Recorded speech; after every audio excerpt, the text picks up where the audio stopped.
I heard him through the library door. I only tolerate her for her dead husband's sake. The Duke's voice carried clearly across the room, reaching me where I stood frozen in the shadowed doorway. I had come to return a book, a simple, innocent errand that had led me to this moment of devastating clarity. She is tiresome, he continued, his tone dismissive. Always hovering, always grateful, always looking at me with those wounded eyes. If Richard had not been my closest friend, I would have sent her away months ago. She has nowhere else to go, Your Grace, one of his advisers murmured. Her family disowned her when she married below her station. The Viscount left her nothing but debts. I am aware. That is precisely why I tolerate her presence. Richard saved my life in the war. I owe him a debt that can never be repaid. The Duke sighed heavily.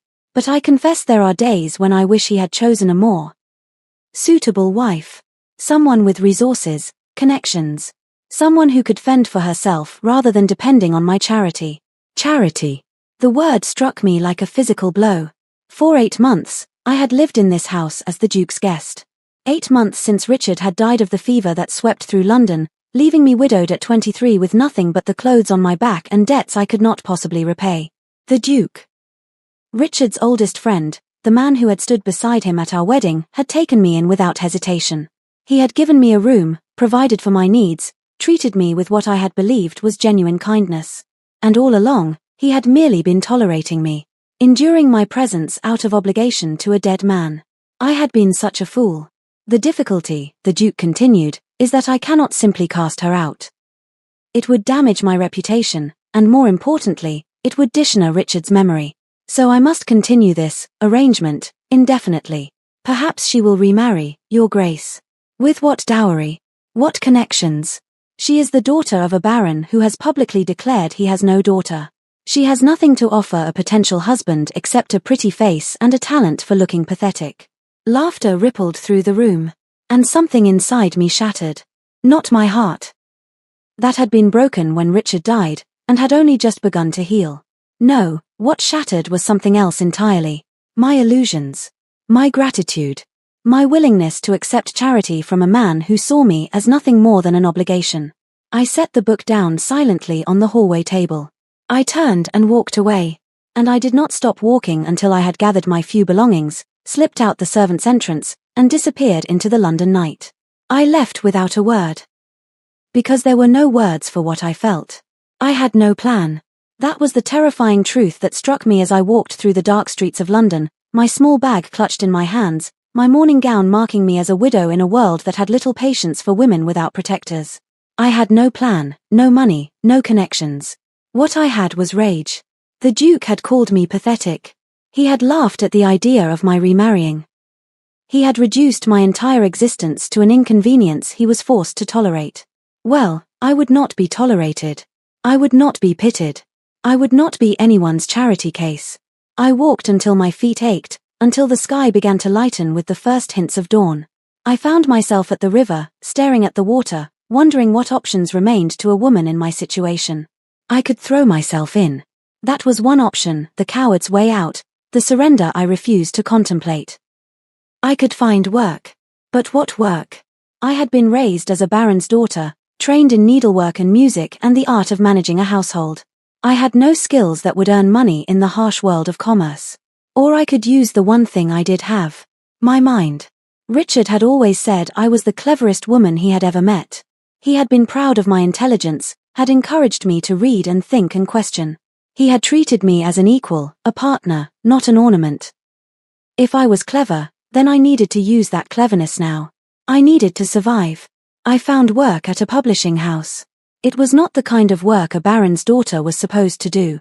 It was not respectable or appropriate or anything my family would have approved of. But my family had disowned me, and I no longer cared about their approval. The publisher, Mr. Edmund Harcourt, had been looking for someone to read and evaluate manuscripts. Most of the applicants had been men, but I had walked into his office, presented myself as a widow with excellent education and desperate need, and asked for a chance. "Can you read Latin?" he had asked. "And Greek. Also French and German. Can you write clearly?" My husband always said I should have been a philosopher. Philosophers do not sell books. Then it is fortunate I also understand what people want to read. He had given me a manuscript to evaluate. A dreadful novel about pirates that had taken me 3 hours to read. I had returned the next day with a detailed report explaining exactly why it would fail commercially and how it could be improved. He had hired me on the spot. The work was grueling. I read constantly, manuscripts good and bad, fiction and non-fiction, poetry and prose.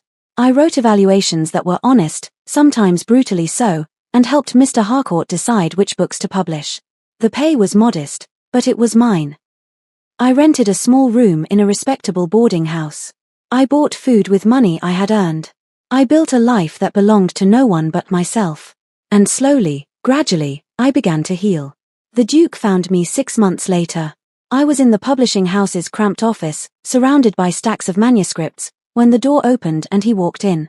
He looked exactly as I remembered, tall, dark, commanding, with the easy confidence of a man who had never been denied anything in his life.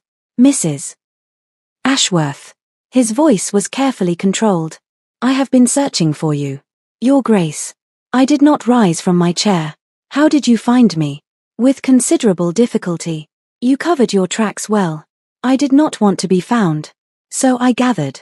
He glanced around the office, taking in the cluttered desk, the worn furniture, the evidence of work that was decidedly beneath my former station. What is this place? It is where I work. I am a manuscript reader for Mr. Harcourt. Something flickered in his eyes. You work. I do. I have for 6 months. You should not have to work. You should be living on your charity. I cut him off, my voice sharp. Tolerating your tolerance. Being looked at with those wounded eyes that apparently tire you so deeply. He went very still. You heard. Every word, Your Grace. I heard you tell your advisers that you only tolerate me for Richard's sake. I heard you call me tiresome and pathetic. I heard you laugh at the idea that anyone would want to marry me.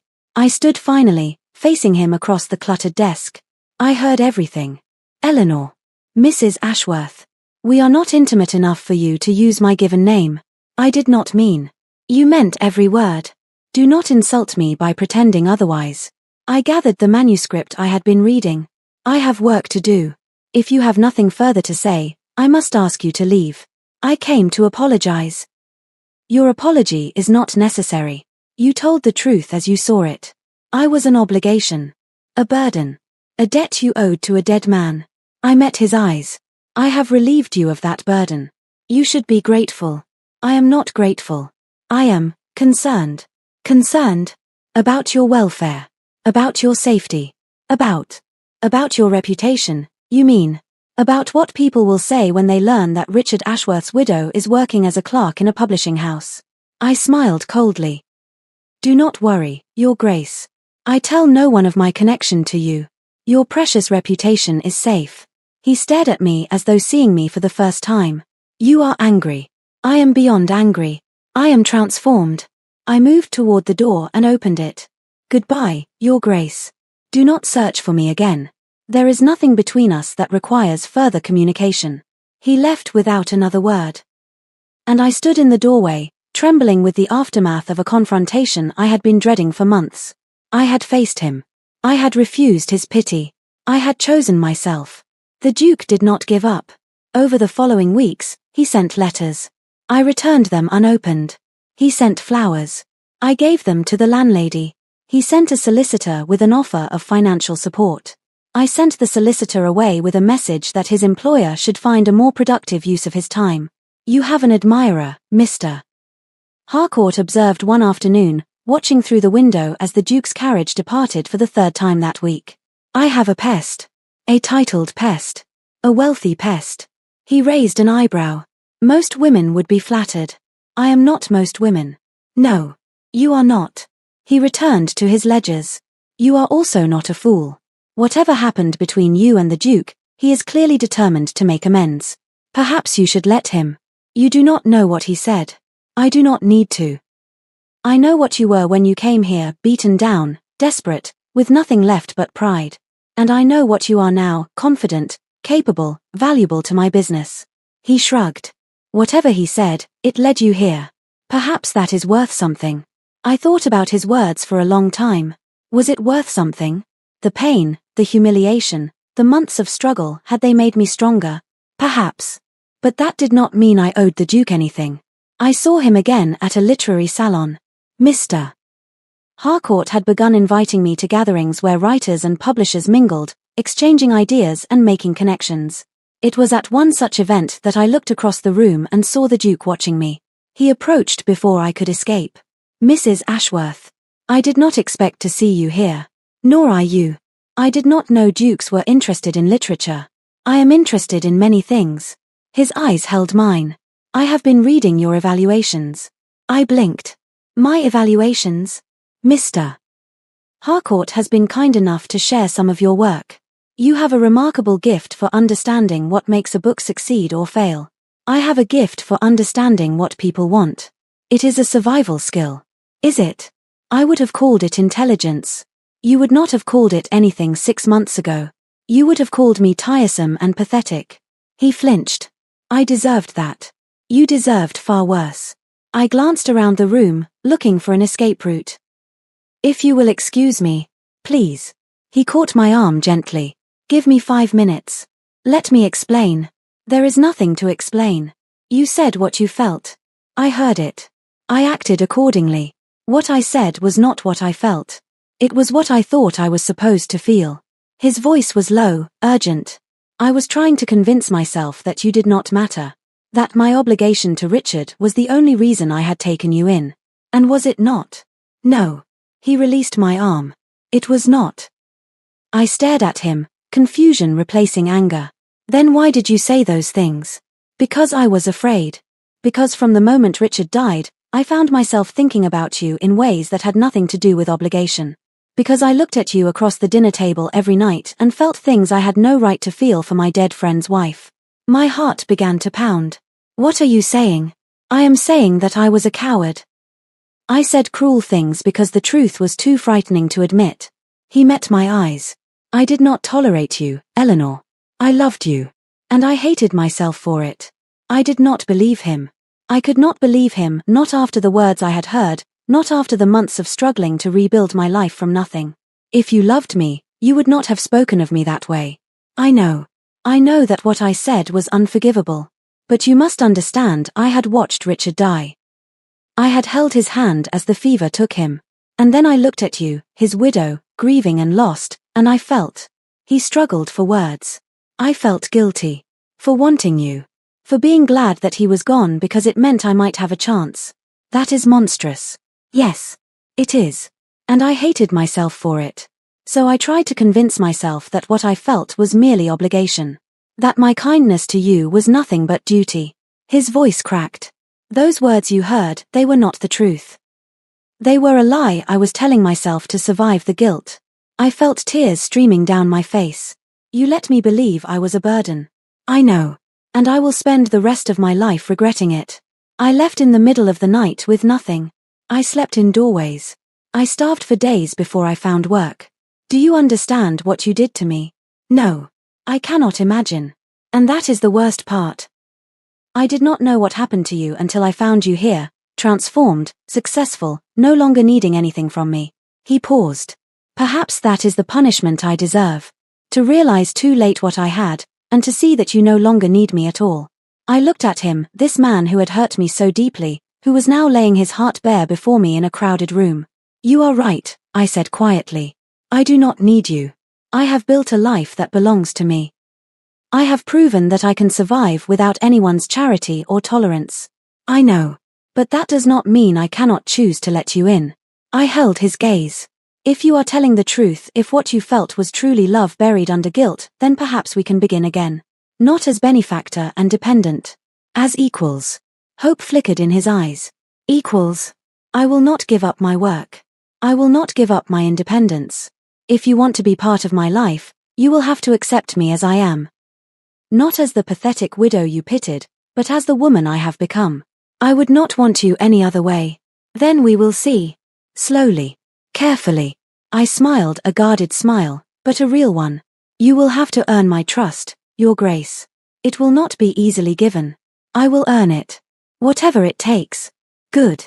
Because I require a great deal. The courtship that followed was unlike anything society had ever seen. The Duke did not send flowers or jewels or any of the traditional tokens of affection. Instead, he sent books, rare editions, first printings, manuscripts I had mentioned wanting to read. He attended literary salons and publishing events, not to be seen with me, but to understand my world. He listened when I talked about my work. He asked questions about the books I was evaluating. He debated ideas with me as an equal, not speaking down to me as a man to a woman, but engaging with my mind as though it were the most fascinating thing he had ever encountered. And slowly, carefully, I began to trust him. "Why did you never marry?" I asked him one evening, as we walked through a park near my boarding house. "You are a duke. You have every woman in London throwing themselves at you." I was waiting. For what? For someone who challenged me. Someone who would not simper or flatter or tell me what I wanted to hear. He smiled. I had no idea I was waiting for my dead friend's widow. But perhaps Richard knew. Perhaps that is why he made me promise to look after you. He made you promise? On his deathbed. He said, "Take care of Eleanor. She is stronger than she knows, but the world will try to break her."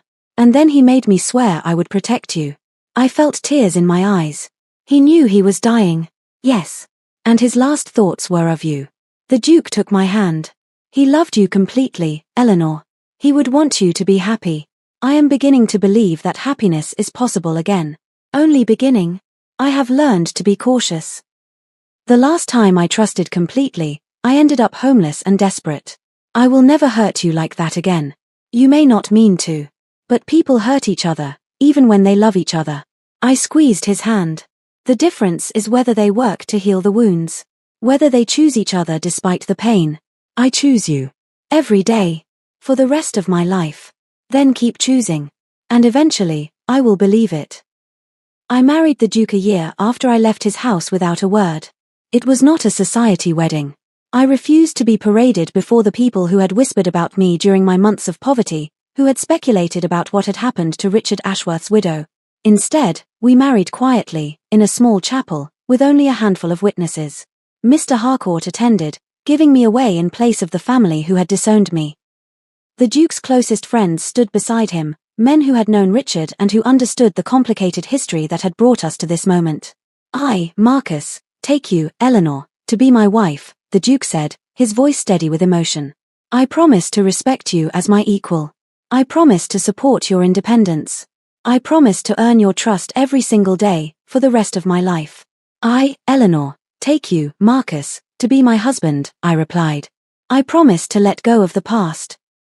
I promise to believe in the man you have become. I promise to build a future with you, one based on truth rather than charity." When we kissed, it was not the end of a story. It was the beginning of something new. I did not stop working. The Duchess of Ashworth was also Mrs. Ashworth, manuscript reader and literary advisor. Society was scandalized. A duchess who worked. It was unprecedented. It was inappropriate. It was, according to several gossip columns, proof that the Duke had lost his mind. Marcus did not care. "Let them talk," he said, when I showed him one particularly vicious article. "Their opinions mean nothing. What matters is that you are happy. I am happy. I am fulfilled in a way I never imagined possible." I set down the newspaper. "But I worry about what this does to your reputation." "My reputation has survived worse than a wife who refuses to be decorative." He pulled me close. "Besides, I find your work fascinating.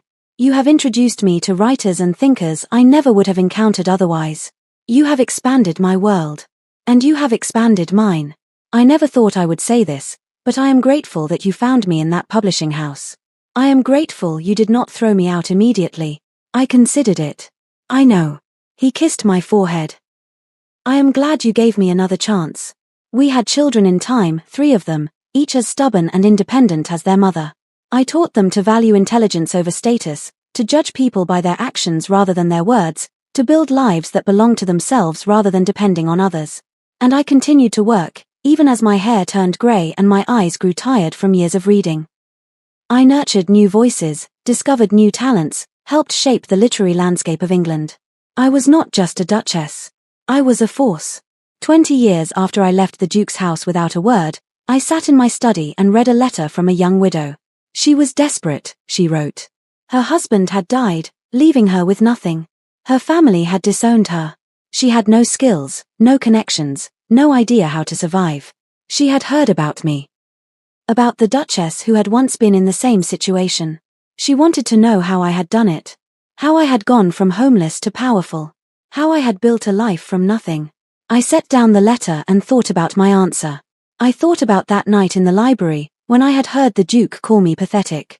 I thought about walking through the dark streets of London, terrified and alone. I thought about Mr. Harcourt giving me a chance, about reading manuscripts until my eyes ached, about slowly building a reputation that had nothing to do with my title or my husband. And I thought about Marcus, about the man who had hurt me and then spent years earning my forgiveness. About the partnership we had built, the family we had created, the life we had made together. I picked up my pen and began to write. Dear Mrs. Blackwood, I understand your desperation. I felt it myself, 20 years ago, when I stood at the river and wondered if drowning might be easier than surviving. But I did not drown. I found work. I built skills. I proved to myself and to the world that my value did not depend on anyone else's charity or tolerance. You can do the same. It will not be easy. There will be nights when you cry yourself to sleep and days when you wonder if it is worth continuing. But it is worth it. You are worth it. Enclosed is a letter of introduction to Mr. Harcourt at the publishing house. He is always looking for intelligent women with good judgment. Tell him I sent you. And remember this, the people who underestimate you are giving you an advantage. They will not see you coming until you have already succeeded. Use that. Your friend, Eleanor, Duchess of Ashworth. I sealed the letter and rang for a servant to deliver it. Then I returned to the manuscript I had been reading. A novel by a new writer, a woman who reminded me of myself at that age. Talented, ambitious, determined to be heard. I would help her succeed. Just as I had helped myself succeed, all those years ago, when I walked out of a duke's house without a word and into a life that was entirely my own. Epilogue. Many years later, when I was an old woman with silver hair and a lifetime of memories, my granddaughter asked me to tell her a story. Tell me about the night you left, grandmother. The one everyone talks about. I smiled, remembering. I was standing in a doorway, about to return a book to the library, and I heard your grandfather say that he only tolerated me for my dead husband's sake. That must have been terrible. It was devastating. I had thought he was kind, that he cared about me as a person. Instead, I was just an obligation. I paused. So I left. That night. Without a word. What happened then? I nearly starved. I slept in doorways. I found work that no one believed a baron's daughter could do. And I discovered that I was stronger than anyone, including myself, had ever imagined. And grandfather? He found me, eventually. He apologized. He explained that what he had said was not what he felt, that he had been afraid of his feelings for me, and had tried to deny them by being cruel. I took her hand. It took me a long time to forgive him. But I did. Because he spent years proving that he had changed. How did you know he meant it? Because he never asked me to give up my work. He never asked me to be less than I was. He loved me as I became, not as I had been. I smiled. That is how you know someone truly loves you. They do not want you to shrink. They want you to grow. She hugged me tight. And I held her close, grateful for everything, the pain that had made me strong, the work that had given me purpose, and the love that had found me when I least expected it. The Duke had said he only tolerated me. I had left without a word. And in the end, we had both been transformed by the leaving. Subscribe to see what happens next, and comment where you're watching from. I would love to say hello to you, just to know how far our story is reaching across the world.